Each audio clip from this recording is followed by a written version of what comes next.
আমাদের মা বোনদের জন্য হায়াজ বা নেফাসকালীন সময়ের আমলগুলো সম্পর্কে একটু আলোচনা করুন। মা বোনরা মাসিক অবস্থায় এবং সন্তান পরবর্তী যে ব্লিডিং হয় এই সময়টাতে তারা কি কি আমল করবে? এর উত্তর হলো নির্দিষ্ট কয়েকটি কাজ বাদে আর বাকি সব আমল করবে।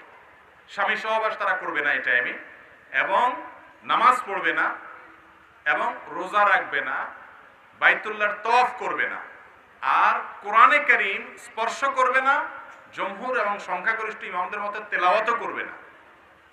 এই কয়টা কাজ ছাড়া বাকি সব আমল করতে পারবে। যেমন জিকির আজকার করতে পারবে, দোয়া দুরূদ পড়তে পারবে, কোরআনের কোনো আয়াত যদি দোয়ামূলক হয় তাহলে দোয়া হিসেবে আল্লাহর কাছে প্রার্থনা করতে পারবে, রাসূল সাল্লাল্লাহু আলাইহি ওয়াসাল্লামের প্রতি দুরূদ পাঠ করতে পারবে, ইসলামিক বই পুস্তক পড়তে পারবে, ইসলামিক কোনো কথা আলোচনা শুনতে পারবে, কোরআন হাদিসের আলোকে কোনো বই পুস্তক লেখা আছে হাদিসের বই সরাসরি সেটা পড়তে পারবে, আল্লাহর কাছে দোয়া তো করতেই পারবে, ইস্তেগফার করতে পারবে, সমস্ত দান দক্ষিণা তো আছেই, সব নেক আমলগুলো করতে পারবে।